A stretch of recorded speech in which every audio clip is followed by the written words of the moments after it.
The sun rises the same way every day when you're young. It blesses the land with its pastoral tongue, teaches you to love the sow and soil and soot, and I played amongst them, innocent and barefoot. I was 10 when the sea first rose up beside of the ship to meet me, to welcome me into its monster soul.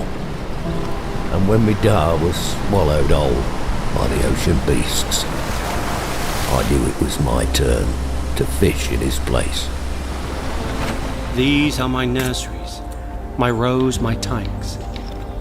And when they're simple seedlings, and when they're ripe, they form the only heaven I've ever known, the only place I can be alone.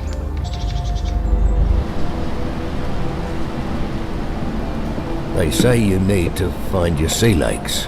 Well, I never found my land lakes. Never found the strength to stand on a land.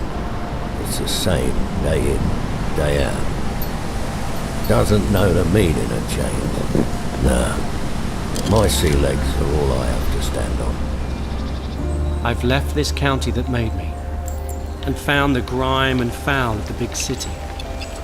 But it waited too birdsome on my soul. I'll love the countryside until I'm grey and old.